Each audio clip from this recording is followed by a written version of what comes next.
Assalamualaikum warahmatullahi wabarakatuh. Alhamdulillahirrabbilalamin. Kita bertemu lagi dalam pembelajaran pendidikan agama Islam dan budi pekerti kelas 7 semester 1, yakni tentang toharoh atau bersuci. Sebelum pembelajaran ini kita mulai, silahkan tekan tombol like, share, dan subscribe. Bagi yang sudah, saya ucapkan terima kasih. Apa itu toharoh? Toharoh adalah membersihkan diri dari hadas dan najis. Najis dibagi menjadi 3, yakni ada najis mukhafafah, najis mutawasitoh, dan najis mutawasitoh ini dibagi menjadi 2, yakni ada najis mutawasitoh ainiyah dan najis mutawasitoh hukmiyah. Kemudian yang ketiga ada najis mughaladhah. Yang pertama najis mukhafafah atau najis ringan, najis yang disebabkan oleh air kencing anak laki-laki yang belum makan dan minum apapun kecuali ASI.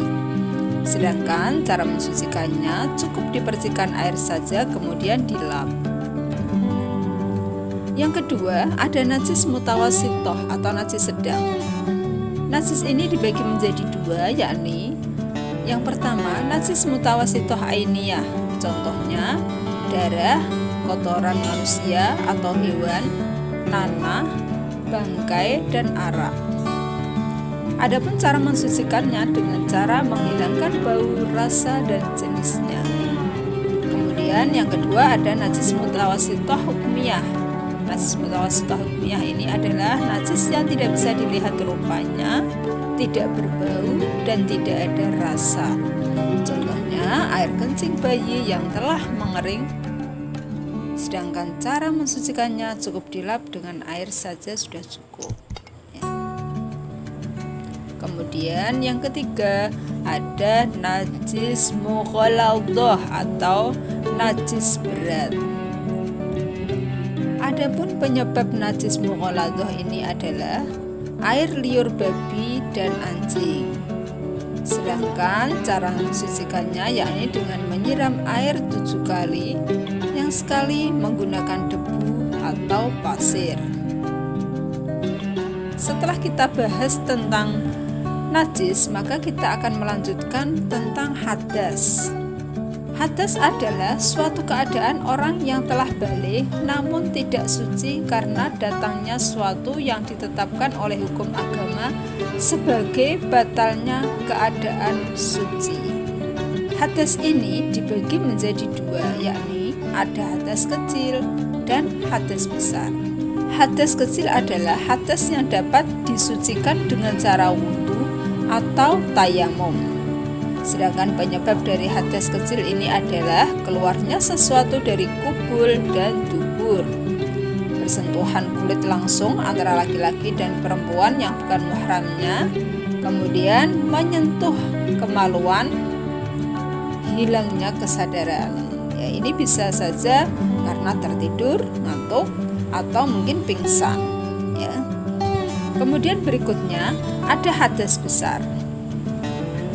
Hadas besar adalah segala sesuatu atau kondisi yang menyebabkan seseorang harus bersuci dengan mandi wajib. Sedangkan penyebab mandi wajib ini adalah bisa haid, nifas, wiladah, keluar mani, atau jima. Mandi wajib merupakan cara bersuci atau taharah untuk menghilangkan hadas besar.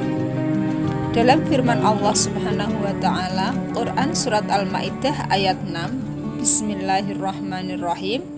Wa in kuntum junuban fattahharu. Dan jika kamu junub, maka mandilah.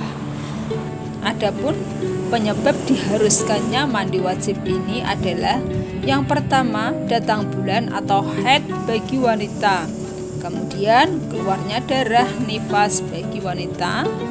Kemudian melahirkan, berhubungan suami istri, keluar mani, dan meninggal dunia. Sedangkan rukun wajib ini yang pertama adalah niat. Sedangkan rukun wajib mandi ini adalah yang pertama niat.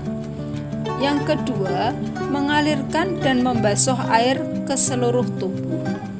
Apabila seseorang ingin bersuci tidak menemukan air, atau mungkin dia tidak boleh terkena air dikarenakan sakit, maka cara bersucinya adalah dengan cara tayamum. Adapun tata cara tayamum adalah diantaranya yang pertama, yakni kedua telapak tangan diletakkan pada tempat yang mengandung debu. Jadi tempat yang mengandung debu ya, bisa ditempelkan di tembok atau meja ya, bisa. Kemudian yang kedua, telapak tanganmu ditiup atau dikibaskan agar debu yang menempel tidak terlalu tebal. Yang ketiga, usapkan kedua telapak tanganmu ke muka hingga merata seperti mengusap wajah pada saat wudhu. Kemudian yang keempat, kedua telapak tanganmu diletakkan pada tempat yang mengandung debu seperti langkah yang kedua. Usahakan tempatnya yang berbeda ya. Kemudian yang kelima, usapkan telapak tanganmu seperti mengusap tangan ketika wudhu. Kemudian yang terakhir, membaca doa akhir tayamum seperti halnya kita membaca doa ketika kita selesai wudhu.